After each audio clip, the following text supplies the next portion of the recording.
मेरे साथ हैं रामप्रसाद सिंह जी। आपको बतौर सहायक या बतौर फोटोग्राफर अजय मिश्रा साहब परिसर में सर्वे के दौरान ले गए थे? देखिए, फोटोग्राफी में, वीडियोग्राफी में 3 लोग थे। मुख्य रूप से गणेश शर्मा थे और उनके साथ 2 लोग थे। एक विभास दुबे थे, एक मैं था। विभास दुबे भी कैमरा ऑपरेट कर रहे थे। तो मान लीजिए टेक्निकली अगर कोई फॉल्ट एक कैमरे में आ जाता तो दूसरा कैमरा काम करता रहता। इस दृष्टि से दोनों कैमरे चल रहे थे। बाद में फिर वो फोटोग्राफी भी होने लगी, वीडियोग्राफी। पहले ये हुआ था कि वीडियोग्राफी चल रहा है, सारी चीज़ें थी। आपके खबर लीक करने से सारी चीज़ें गोपनीयता भंग हो गई। अब देखिए, खबर लीक कर रहा था और खबर लीक कर दिया, दोनों में बहुत अंतर। दूसरी चीज़, खबर लीक करना मतलब ये होता है कि जानबूझ करके किसी चीज़ को हम वास्ट करें, समझ रहे ना? ऐसा नहीं था। बहुत सारे लोग जब जिस दिन सर्वे हुआ उस दिन की सारी सूचनाएं बाहर सारी मीडिया को लग गई। तो रामप्रसाद सिंह तो अकेले नहीं किया। जिन 2 लोगों को लीक करने के बाद वहाँ 2-2 घंटे बैठाया गया, खुद विशाल सिंह जी ने ही बैठाया। तो उन्होंने कहा कि भाई कल आपने मीडिया को बाइट दे दिया, इसलिए आप 2 घंटे यहाँ बैठिए। ठीक है, यह गलती कमोबेश भावना में आ करके अगर मैंने मीडिया को कुछ बोला तो आप मुझे भी पेनलाइज करिए। मैं 2 घंटे के बजाय 4 घंटे बैठूंगा, 4 घंटे खड़ा रहूँगा, ठीक है ना? लेकिन हमारे उस अनजाने में की गई, मीडिया को दी गई सूचना के एवज में माननीय मुख्य अधिवक्ता कमिश्नर श्री अजय मिश्रा जी को ही हटा दीजिए, ये बात मुझे समझ में नहीं आई। अजय मिश्रा जी के नाम पर तो मुस्लिम पक्ष को भी आपत्ति थी, उन्होंने कोर्ट में अपील भी दी, लेकिन उस आपत्ति पर कोर्ट ने अजय मिश्रा को नहीं हटाया, विशाल जी की आपत्ति पर हटा दिया। तो ये जो कार्रवाई है, इससे क्या दुखी हैं या आपको आपत्ति है इस बात पे कि गलत हुआ? नहीं, मुझे बहुत ही कष्ट है कि मुझे माध्यम बना करके श्री अजय मिश्रा जी को हटाया गया, जबकि उनका कोई रोल नहीं था, कोई उनकी गलती ही नहीं थी। भाई अगर लीक करने का मामला मेरा था, या मैं तो कहता हूँ मुझे अनजाने में ये बातें हुई, मैं स्वाभाविक रूप से भावनात्मक, अगर मैंने मीडिया में कुछ कह दिया तो आप मुझे 2 घंटे के बजाय 4 घंटे खड़ा करा दो। मैं न्यायालय के साथ हूँ, न्यायालय का सम्मान करता हूँ, आप जो कहोगे मैं सब कुछ करने को तैयार हूँ। लेकिन उसके एवज में आप जो है पता लगा मुख्य कमिश्नर को हटा दिए। ये कैसे हुआ? ये तो मुझे भी आश्चर्य होता है कि इस लीक पर आपने हटा दिया जो है उनको, और ये कहते हुए, मेरा नाम लेते हुए उन्होंने किया। मैं अजय मिश्रा जी को बहुत कभी पहले से नहीं जानता था। इस कमीशन में जब उनका नाम आया तभी मैं देखा भी नहीं था। उस दिन मैं उनको देखा, पहले दिन जब जांच कमीशन के दौरान वो वहाँ गए, कि मैं कचहरी जाता तो हूँ नहीं। एक सवाल सर ये कि आज कमीशन अपना रिपोर्ट सौंप रही है और कल मिश्रा जी ने अपनी रिपोर्ट सौंप दी है। अजय मिश्रा जी की रिपोर्ट आपने शायद देखी होगी, आप लोगों ने क्या देखा वहाँ पर अंदर, अगर कुछ बताओ। अब देखिए, फिर वही बात हो गई जिस चीज़ के तो आप हैं ही नहीं उसमें शामिल, अब तो हैं ही नहीं आप। नहीं, सवाल मेरा ये है, मैं जिस दिन नहीं था लास्ट में, उस दिन नहीं था। मेरी तबीयत तो 3 दिन से ख़राब चल रही थी, अभी भी मैं बहुत ठीक नहीं हूँ। मुझे लगता है मुझे लू लगा है। 4 दिन आप जो है थे या 1 दिन नहीं? जिस दिन लास्ट दिन मैं नहीं था, उस दिन सूचनाएं किसने लीक किया? मैं तो नहीं था वहाँ। सूचनाएं तो सब लीक हो गई ना, उसका क्या बोलेंगे? कोई भी किसी को भी बोलना है तो उस पर क्या बोलेगा? उस पर भी रामप्रसाद सिंह को बोलेंगे क्या? सारी सूचनाएं बाहर लीक हुई। तो केवल एक माध्यम बना करके और उस माध्यम को जोड़ देना माननीय मुख्य अधिवक्ता कमिश्नर श्री अजय मिश्रा जी से, तो ये मेरे समझ से, माने अब उसको क्या कहें, मैं समझ भी नहीं पा रहा हूँ कि ऐसा क्यों कोर्ट ने किया। किसके कैसे किसना दबाव, क्या कौन सी साजिश थी, क्या था क्या नहीं था।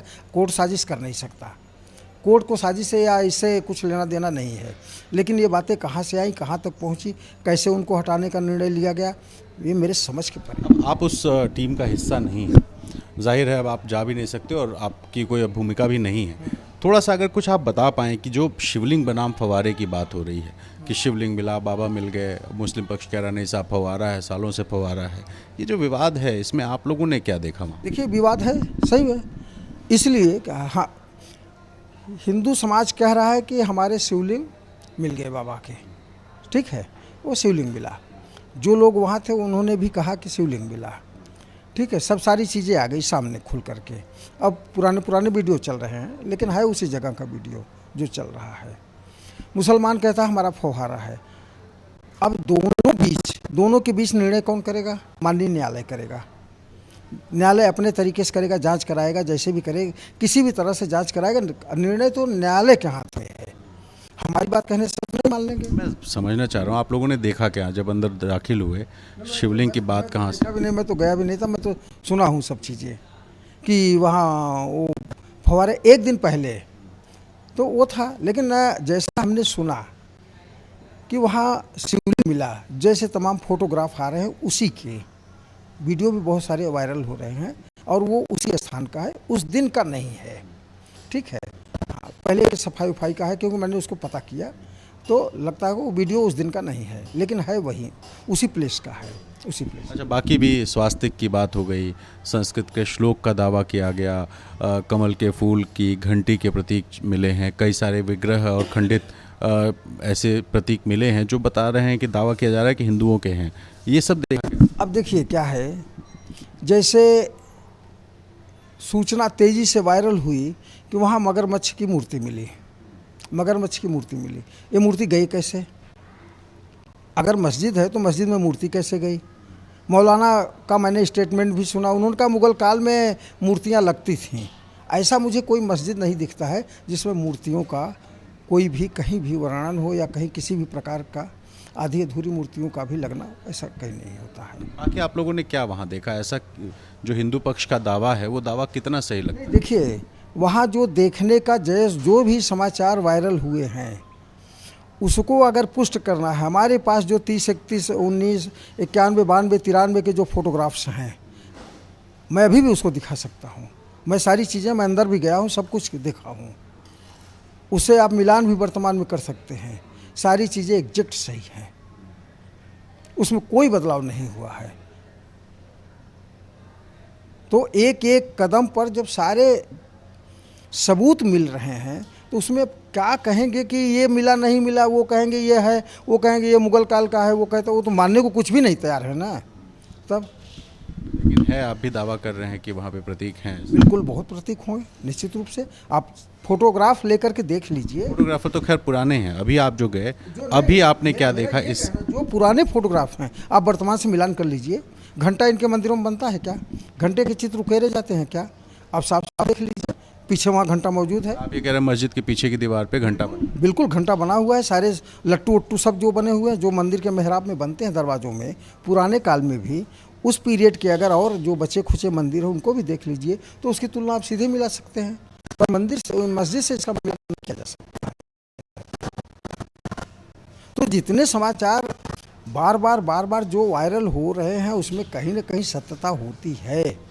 इतने समाचार झूठे नहीं हैं। बाबा भोलेनाथ का शिवलिंग मिला, अब भोलेनाथ का शिवलिंग मिला, अब वो बताए ना, वो हम कहते हैं शिवलिंग है, वो कहते हैं फव्वारा है। अब इसका निर्धारण कौन करेगा? ये सुप्रीम कोर्ट ही कर सकता है, माननीय न्यायालय कर सकता है, हाई कोर्ट कर सकता है, जिला कोर्ट कर सकता है, लेकिन माननीय न्यायालय के दायरे में अब आ गया ये। वो जांच कराए, अपने तरीके से जांच कराएगी और न्याय वही देगी, न्यायालय वही बताए, सच वही बताएगा। हम आप निर्धारण नहीं कर सकते। बहुत शुक्रिया। तो आप राम प्रसाद सिंह थे जिन्होंने बताया कि अजय मिश्रा जी पर जो आरोप लगाए गए वो सही नहीं है, और अजय मिश्रा जी को जिसकी वजह से, यानी कि राम प्रसाद जी की वजह से हटाया गया, उस पर वो नाखुश भी हैं, और इस शिकायत को लेकर के वो कहते हैं कि सज़ा देनी थी तो उनको दे देते, अजय मिश्रा की कोई गलती नहीं थी। फिलहाल बाकी जो हिंदू पक्ष के दावे हैं, उन पक्ष के दावों पर आरपी सिंह है कि वो दावे सही हैं। तस्वीरें जो दिखाई दी हैं वो बताती हैं कि कुछ ना कुछ ऐसा ज़रूर है जिससे ये कहा जा सकता है कि मंदिर तोड़कर मस्जिद बनाया गया। कैमरा पर्सन आदर्श नायर के साथ रणवीर, एबीपी न्यूज़, वाराणसी।